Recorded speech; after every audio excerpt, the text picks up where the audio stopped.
Jung, true life begins the moment you finally meet your real self. Imagine waking up one morning with a strange, almost haunting sensation. You open your eyes, and though the world looks the same, something feels different. The bed you lie in, the room around you, the familiar rhythm of your daily life, it all feels strangely distant, as if it doesn't quite belong to you. And then the thought comes, what if the life I've been living isn't really mine? What if the choices I've made, the beliefs I cling to, and even the dreams that keep me moving forward weren't born from the deepest part of me, but were instead placed there by the world around me? It's unsettling, isn't it? To realize that maybe the story you've been telling yourself about who you are could be more of a script written by others than a truth written by your soul. That perhaps the version of you walking through the world each day is a carefully shaped mask, crafted out of expectations, out of conditioning, out of the subtle, invisible influences that have followed you since the day you arrived here. So let me ask you something. How much of who you believe yourself to be is truly you? How much is your essence, your authentic, unfiltered self? And how much of it is a performance, a persona molded by society, family, and culture? How often do you catch yourself feeling as though you're simply acting in a role, following a script you never consciously agreed to play? These questions bring us to the heart of a profound insight from Carl Gustav Jung, one of the most influential psychologists of the 20th century. He believed and taught that life doesn't truly begin until you find yourself. And today, I want us to walk together through this idea, gently, honestly, with curiosity. Because if you allow these reflections to touch you, they have the power to shift not only the way you see yourself, but also how you walk through the world. The beginning, what it means to find yourself. At first glance, the phrase find yourself might sound like a cliche, a simple call for more self-awareness or a vague encouragement to just to be yourself. But Jung meant something far deeper. To him, finding yourself wasn't just about paying attention to your thoughts or knowing your likes and dislikes. It was about uncovering the hidden forces that shape you, the ones buried beneath awareness in what he called the unconscious. It was about peeling back the masks you wear, facing the parts of yourself you've long denied, and stepping into wholeness. But here's the truth.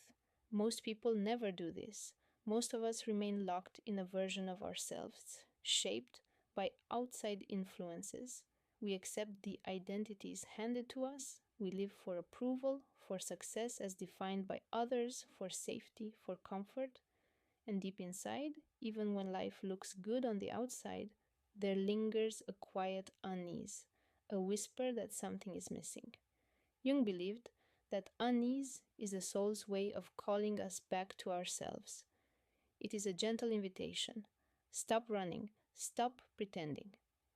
Come home, conditioning the invisible hand that shapes us. To understand why so many people never truly find themselves, we have to look at the forces that mold us from the very beginning. From the moment you were born, the world began giving you names, roles, and expectations. You were told what was good and bad, what was rewarded and punished, what was acceptable and what was shameful. This conditioning is so subtle, so constant, that we rarely notice it, but it seeps into us, layer by layer, until we begin to believe that it defines us. Think back to your childhood. Can you recall moments when you expressed yourself freely, laughing too loudly, crying too openly, daydreaming too boldly, only to be met with disapproval? Maybe you were told to toughen up, to stop being sensitive, to be practical, to fit in. Slowly, you learned which parts of yourself were welcome and which weren't. You tucked away the pieces that didn't fit the mold, hiding them where no one could see. And so, without even realizing it, you began to build a mask. The persona, the mask. We wear? Jung called this mask the persona. The persona is the face you show to the world, the version of yourself that navigates society, maintains relationships, earns approval, and gets along. In many ways, it's necessary. Without it, we would struggle to function in groups, in work, in communities. But here's the danger: the more we identify with the persona, the more we forget that it's just a mask. We start to believe the mask is all we are, and beneath it, the authentic self, raw, wild, untamed, waits patiently, sometimes for decades, to be acknowledged. Have you ever felt exhausted from keeping up appearances? Have you ever smiled when you didn't feel like smiling, nodded along when you didn't agree, or played a role that felt safe even though it silenced your real voice?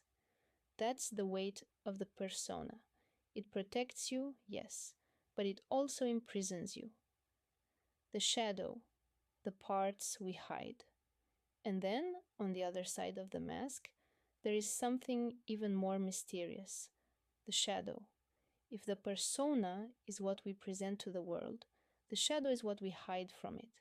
It's made up of everything we reject in ourselves: our fears, our anger, our desires we think are unacceptable, our vulnerabilities we'd rather not admit, and sometimes even our strengths that we've been too afraid to embrace.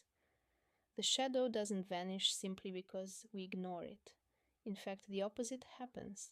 It moves underground, shaping our reactions, coloring our perceptions, and influencing our choices without us even noticing. Often, it shows itself in projection. Have you ever felt an intense dislike for someone without really knowing why? Or been deeply triggered by another person's behavior? Jung would say that often the qualities that disturb us most in others are the ones we've buried in ourselves. But here's where it becomes truly fascinating. The shadow is not your enemy. It is not a curse. It is a doorway. Within it lie the missing pieces of your wholeness. And when you dare to face the shadow, not to destroy it, but to integrate it, you unlock incredible power. You reclaim authenticity. You discover freedom. The journey of individuation.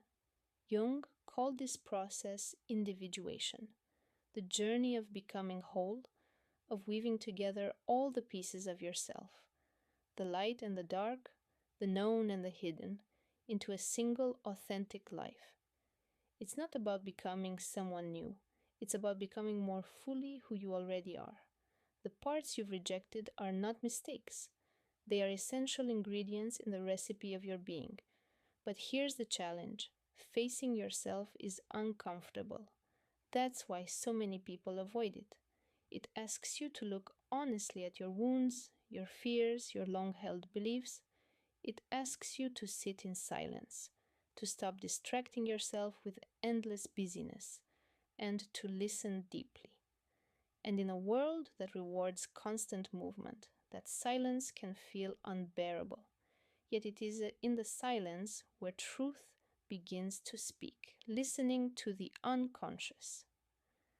The unconscious, Jung believed, is always speaking to us. It speaks through our dreams, through our instincts, through the patterns we repeat over and over in relationships and choices. Think of the times you've sabotaged yourself or the moments when anxiety bubbled up seemingly out of nowhere. These aren't random, they're signals from the deeper self, pointing you towards something unresolved, something waiting to be seen. Take, for example, the fear of rejection. So many people go through life terrified of being judged, abandoned, or misunderstood. They bend themselves out of shape to gain approval, suppress their true voice to keep the peace, and avoid conflict at all costs. But where does this fear come from? Often it's not about the opinions of strangers. It's rooted in early experiences, old wounds, moments of feeling unseen or unworthy. Until those wounds are brought into awareness, they quietly rule from the shadows. Yet the moment we dare to face them, they begin to lose their power. Imagine what it would feel like to live without the constant weight of needing approval. Imagine speaking your truth freely, making choices because they resonate with your soul, not because they fit someone else's expectations. That is the gift of individuation. Archetypes, the inner patterns that shape us. But Jung's insights went even further. He believed that within each of us live universal patterns he called archetypes. These archetypes are like ancient images buried deep in the collective unconscious, the shared psychic inheritance of humanity. They show up in myths, in fairy tales, in religions, in literature, and even in our dreams. The hero, the mentor, the child, the shadowy villain. These figures are not just stories, they are parts of us. Think of the hero archetype. Within you lives the call to adventure, the longing to grow, to overcome challenges, to rise into a greater version of yourself. But the hero never journeys alone. Always the shadow follows. The shadow is the monster, the obstacle, the inner resistance that must be faced before transformation can occur. And have you noticed how this plays out in your own life? Every time you felt ready to step into change, some part of you resists. Doubt creeps in, fear whispers, self sabotage takes hold. That's the battle between the hero and the shadow. But true transformation doesn't come from destroying the shadow. It comes from understanding it, integrating it, and learning what it has to teach. Other archetypes live within you too. Jung spoke of the anima and animus, the inner feminine within men and the inner masculine within women. These aren't about physical gender, but about balance. The anima represents intuition, emotion, creativity, the receptive and feeling side of life. The animus represents logic, structure, assertiveness, the active and directed side. When these energies are rejected, we feel incomplete. But when they are embraced, we step into harmony, beyond the ego, the self. And then there is the greatest insight of all. Jung believed that the ultimate journey is toward what he called the self, not the small ego self that clings to labels and fears, but the greater self, the totality of who you are, beyond illusions of separation. Most people assume identity is fixed. I am this name, this role, this job, this personality. But what if that's only a fragment? What if the real you is vaster, more fluid, more interconnected than you've ever dared to believe? This realization is both liberating and frightening, because it means that the stories you've told yourself, the limitations, the labels, the fears, are not the whole truth. They are only constructs. And beneath them, you are something boundless, something luminous, something greater than the mind can fully grasp. Walking the path. How to begin? So, how do you begin this journey of finding yourself? Jung offered no simple formula, but he did leave guiding lights. First, embrace the unknown. Growth happens when we step into uncertainty. The unknown is not your enemy, it is your teacher. Second, release rigid labels. You're not confined to your name, your past, or your profession. You are more than you've been told. Third, listen to the unconscious. Pay attention to your dreams, your instincts, the quiet nudges that rise when you're still. They are messages guiding you home. And finally, surrender to the process. Finding yourself isn't a destination, it's an ongoing unfolding, a lifelong conversation with your soul, the choice before you. And so, as we come to this moment together, I want to leave you with a question. Will you continue to live only as the fragment of yourself that feels safe, bound by old patterns, masks, and fears? Or will you step into the unknown, face your shadow, peel back the persona, and embrace the wholeness of who you truly are? Because Jung was right. Life doesn't truly begin until you find yourself. And the truth is, you were never really lost. The self you've been searching for has been here all along, waiting patiently, whispering through your longings, through your dreams, through the quiet unrest in your heart, waiting for you to finally listen. And maybe, just maybe, today is the day you begin.